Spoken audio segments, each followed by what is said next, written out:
Henry Fayol का 8 principal है centralization and decentralization.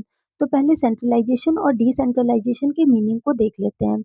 Centralisation का मतलब जब कुछ ही लोगों के पास पावर हो उसको सेंट्रलाइजेशन कहते हैं। Means decision making power lies in hand of few hands, that is top management. Organisation का सारा डिसीजन टॉप मैनेजमेंट ले, तो इस प्रोसेस को सेंट्रलाइजेशन कहते हैं। और डिसेंट्रलाइजेशन का मतलब होता है ना कि अपने पावर को बांटना।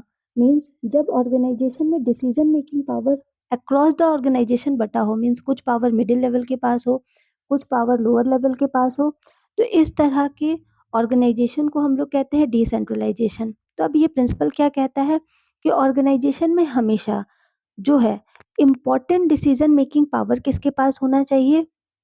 सुपीरियर के पास होना चाहिए। मीन्स जितने भी इम्पोर्टेंट डिसीजन है वो हमेशा टॉप मैनेजमेंट ले, और जो लेस इम्पोर्टेंट डिसीजन है वो लोअर लेवल को दे दे, तो जिससे ऑर्गेनाइजेशन का डेवलपमेंट होता है।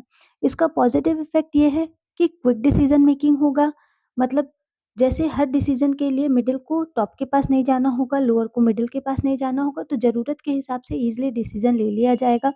सुपीरियर का वर्कलोड कम हो जाएगा क्योंकि उनके पास कौन सा काम रहेगा? बस मोस्ट इम्पॉर्टेंट काम रहेगा, तो जिससे उन्हें जिम्मेदारियां कम होंगी और वो प्रॉपर चीज़ों के बारे में सोच पाएंगे। इससे सबॉर्डिनेट्स के अंदर भी डिसीजन मेकिंग पावर जनरेट होगा। नेगेटिव इफेक्ट क्या है कि हो सकता है अगर ओवर डिसेंट्रलाइजेशन हो जाए तो डिस्प्यूट्स के चांसेस हो जाएंगे, कि अगर मिडिल लेवल या लोअर लेवल कोई डिसीजन ले रहा है तो उससे हो सकता है टॉप मैनेजमेंट एग्री ना करे, जिससे कॉस्ट भी इंक्रीज होगा ऑर्गेनाइजेशन में।